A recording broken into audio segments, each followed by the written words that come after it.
I suppose I wanted to tell a story about forgiveness.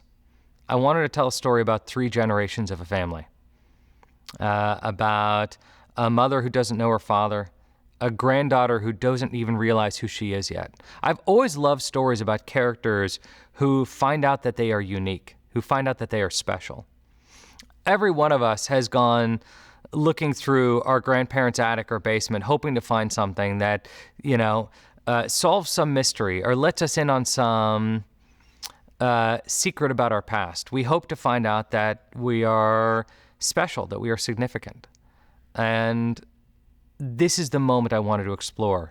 Going into a basement and finding a proton pack. And what does that reveal about who you are and where you come from? And what does that reveal about the adventure you're about to go on?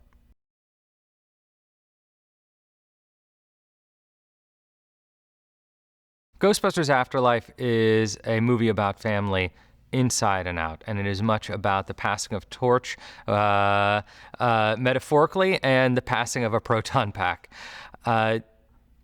This is not the first time that my father and I have made a movie together, but this is the first time we've collaborated in this way, where we have worked together day in, day out, right by my side, often on set, my father sitting right next to me at monitor, which was both thrilling and frustrating. And as you can imagine, as anyone can imagine, if their parent was sitting next to them at work all day, at the desk or in the office or whatever you do, asking you questions about why you did one thing or maybe making a suggestion. It's lovely. You get to know each other better. And also, sometimes you're like, Dad, I need a break.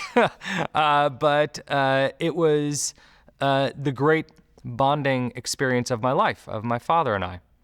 And I got to, all the time, try to think about what my father would have done if it had been 1984, if I were in his shoes or if he were in mine.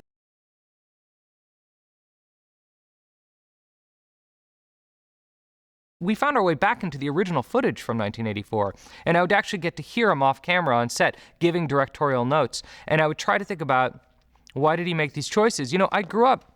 I watched Ghostbusters for the first time at 7 years old, and I watched it as a fan, as a kid, as someone like anyone else who fell in love with this masterpiece of a comedy sci-fi horror film. I had a flight suit, I had the t-shirt, I had the hat, I was just a fan. Now at this age, I find myself being an archaeologist, trying to understand not only what this Ghostbusters franchise is, but who my father is. And who he was when he made this film. I am now the age of that my father was when he made the original Ghostbusters movie. And I'm trying to understand him as a human being in the same way that Phoebe and Callie are trying to understand where they came from.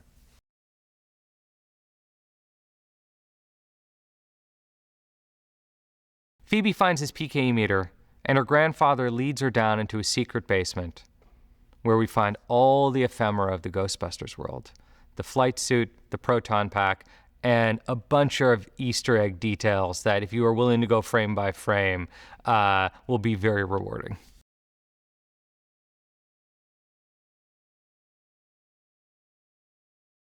I went into this film like an archaeologist, going back not only into my childhood, but everyone's childhood memories of Ghostbusters.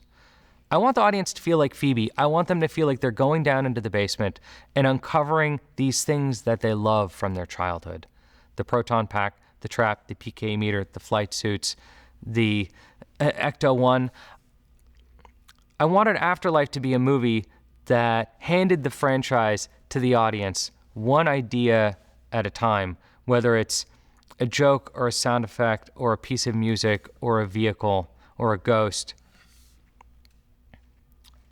Whether it's a completely new experience or something that's bringing back to you to when you were a kid. I want there to be something about family, something that you recognize. And I wanted the audience to feel the same way I did when I was 7 years old and watched Ghostbusters for the first time.